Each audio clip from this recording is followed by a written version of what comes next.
И снова всем здравствуйте, ребята. Сегодня у нас Lancer 10 4.91, 1.5. Подчакивают, поршники слышно и муфта, судя по всему. Муфта — это больная тема этих двигателей. Прям больнющая тема. И эта муфта стоит охренеть сколько денег, мягко говоря. Неимоверно много. Не знаю, за что такая цена, ну как есть. Так, автомат. Там 260 тысяч пробега, по-моему, у нас было. Сейчас не покажет, там пошел открытый багажник. 261, там 1000 пробега было.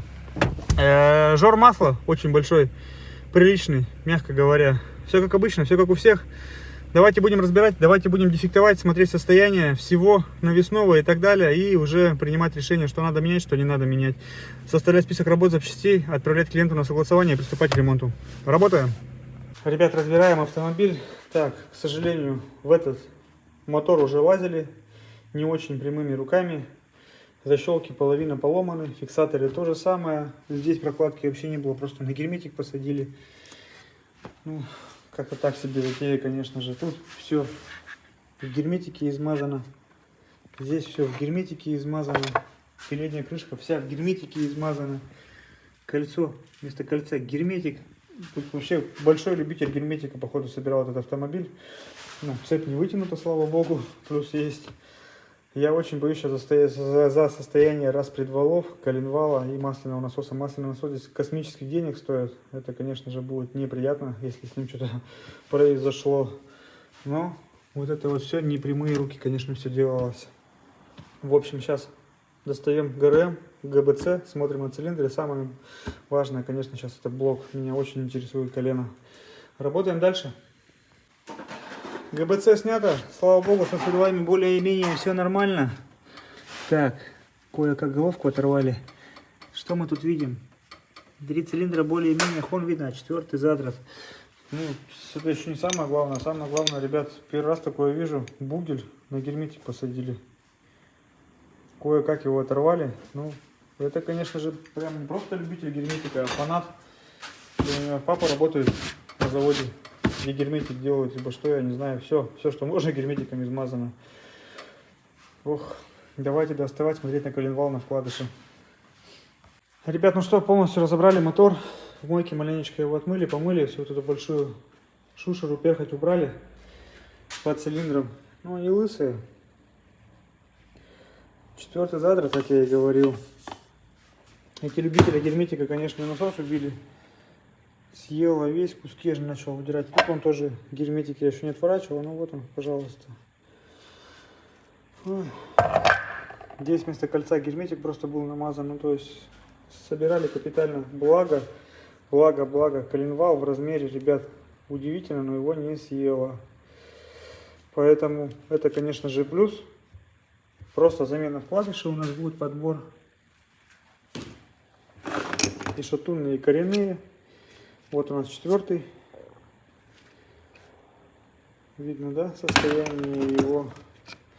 Муфта побалтывается. Вот это, я говорю, больная тема этих машин. Я не знаю, клиенту скажем, конечно, стоимость. Будет, не будет он менять ее. Страшного в этом ничего нет, но просто звук она издает неприятный. С этим звуком она может проработать и стоит 200-300 тысяч. Это уже проверено на этих моторах. Просто сам звук она издает. Сама работает в рабочем состоянии, опережение все правильно дает, просто постукивает. Вот такие вот дела. Сейчас распарим головку, посмотрим на нее. Что там делали, я уж надеюсь, там ничего не притирали, не шарошили. Если вот таким же макаром делалось и там, то ничего хорошего там тоже не будет. В общем, разбираем головку, составляем список работ, запчастей, отправляем клиенту на согласование. Ну, как-то так. Ребята, снова всем здравствуйте. Пришло время собирать у нас Lancer, 91 мотор. Расточено. Поршня у нас от G18. Поршня Тейкин, кольца оригинал. По поршням у нас 3-4 сотки зазор. Все красиво, все хорошо. Свежий кон. Фреза отмыта. Никакого герметика, вот это тоже сейчас уберем. Никакого герметика в масляных каналах нет. Естественно, пришлось насос масляный менять. Поддон у нас отмытый лежит, полуподдона здесь нет. Поршня сейчас перепрессовываем. По поршням сказал зазор, в кольцах сейчас 2 десятки, в замках обязательно проверяем, хоть и оригинал. Это обязательная процедура. Ну и в принципе все. Ничего нового. Подбор вкладышей. По вкладышам тоже уже знаем, какие группы ставить по опыту, по крайней мере. Ну, естественно, померять все равно надо, шатуны особенно, чтобы никуда их не выкинуло.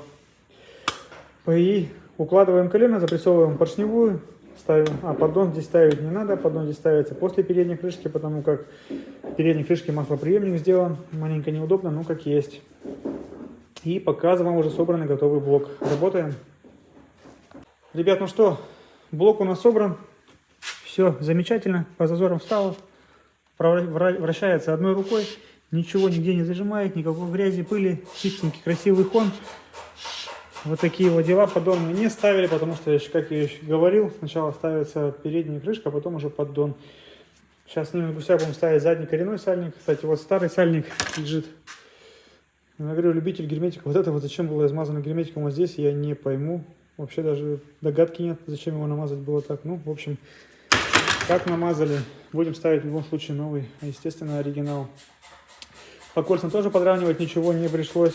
Все, тютелька в тютельку стала. В общем, снимаем гуся, ставим задний коренной, пластину для автомата и монтируем все это дело на автомобиль. Работаем дальше.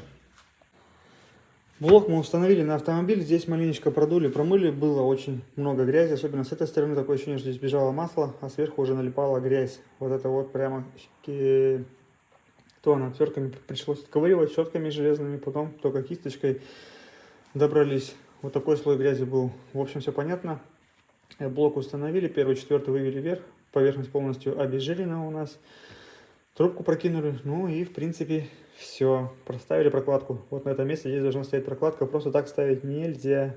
Здесь стояла просто так. Ну, мотор собирал любитель герметика, потому как, ну, прям не пожалели его, капитально все измазали. Как есть, так и есть. В принципе, все. Давайте будем приступать к монтажу ГБЦ. Сама ГБЦ у нас вообще полностью капиталилась. Фаски снимались, шарошилось все это дело и так далее. Так, по свечам, кстати, к сожалению, свечей у меня на этот автомобиль не оказалось, но при том, когда будет масло менять через 200 километров, да, надо будет свечи заменить, потому что видно, да, одна свеча, другая стоит. Что-то я изначально на это не обратил внимания, но когда головку делал, это увидел. В общем, в принципе, ничего страшного, машина работала, но при замене масла надо будет все-таки поменять, поставить нормальные свечи, все одинаковые. Сделана фреза, просадки по центру маленько уже появлялись, там в районе 4 соток, поэтому фрезернули ее. Направляющие заменили на выпуске, все болтались. Если не поменять направляющие, ребята, у вас будет большой расход масла. Ну, то есть небольшой, он останется расход масла, потому как клапан болтается, и сальник не успевать будет снимать все это дело при перекладке клапана. Надо обязательно менять. В данном случае заменили. Также колечко новое поставили. Болты мобиловской смазкой промазали обезжиревым растворителем. Ребят, прокладка оригинальная. Вот такая у нас идет однослойная прокладочка. Будем брызгать клеем и вот эти вот места герметиком промазывать. В принципе, все. Давайте будем приступать к монтажу ГБЦ на автомобиль. Ребят, ну что, ГБЦ протянули, распредвалу установили ГРМ. Напоминаю, ГРМ вопросов нет, но к этому я сколько этих моторов не переделал, ни у одного цепь вот эта вот вытянута не была. Я не знаю, у нас таким огромным запасом сделано прочности, что, мне кажется, машина вся сгниет, а цепь останется не вытянута. Поэтому установили все по меточкам, все хорошо. Клапан ВВТ, сеточку снизу промыли, клапан ВВТ, резинка подсохшая. Вот тут надо было маленечко герметиком подмазать, потому что здесь все было в масле. Подмазали. В резины техники не подбираем резинки, колечки эти, потому как их, как практика показала, хватает там на полгода. Они дубеют еще сильнее, еще больше начинают бежать. В рекомплекте оригинального нет колечка, идет только в сборе с клапаном ВВТ. Поэтому хорошенько обезжирили, чуть-чуть промазали герметиком, установили, приклеится, все, в принципе, будет нормально. Сейчас будем ставить новый насос. На этот мотор запчасти золотые, комплект прокладок золотой, муфта золотая, насос золотой. Я не знаю, откуда такие цены они берут, ну вот так вот, как оно и есть. Колечко. Напоминаю, в том насосе было намазано все герметиком, засосало туда капитально. Здесь было все промазано герметиком, все это гуляло по системе. Ребят, не надо так вот изгаляться. Если предусмотрено кольцо, надо ставить кольцо, а не мазать вот таким слоем герметика. Сальник новый. Сейчас обезжирим ее еще раз, хотя она и новая. Промажем герметиком, ставим ее, клапан, крышка, поддон, ну и в принципе все. Продолжаем сборку двигателя. Ребят, ну что, мотор мы собрали, масло антифриз мы залили, привернули, она была не привернута, просто болталась на клею, причем приклеенная. Антифриз больше уровня залили, дроссель помыли, воздушный новый стоит у клиента. Дроссель был сильно грязный. Так, ну что, ремонт у нас вышел данного аппарата 158 тысяч, по-моему. И сразу же смотрим. Насос оригинальный 30 тысяч. Комплект прокладок оригинальный что-то 20 или 22, я точно не помню. То есть сразу полтос. Бам! Это прям вообще, я говорю, запчасти золотые на эти двигателя, какие-то цены не оправданно дорогие, на мой взгляд. Так, обкатка 3000, не более 3000 оборотов, через 500 километров заменить масло, масляный фильтр, потом раз в 7000 все это дело надо будет менять обязательно. Ну и все, больше никаких таких ограничений нет. 5.30 на лето, нулевка зима, также чистота радиаторов, это самое главное. Ну и в принципе все. Клапан крышку смотрели, кстати, ее оригинально что-то там 30 или 40 тысяч тоже стоит. Ну это без мата как бы не обойтись, именно вот этот мотор 1.5, 1.6, это, конечно же, вообще золотые какие-то у них двигателя. Ну, как есть, так есть, как говорится. Ой. Так, ну что, первый запуск. Давайте. Блин, есть, аккумулятор есть, ну, пробуем.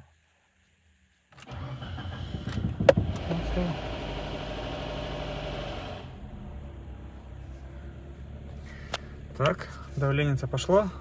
Масло прокачало. Работает ровненько, работает тихо. Чуть-чуть муфту слышно, но от этого никуда не деться. Говорю, муфта там тоже что-то 40 с лишним тысяч. Это бляха-муха. Без мата никуда. Ну что, сейчас греем до рабочей температуры. Прогазовываем, смотрим все шланги, прокладки, сальники. Все проверяем на течи, чтобы нигде ничего не капало, не бежало. И в принципе все, машину можно будет выдавать. Давайте послушаем снаружи.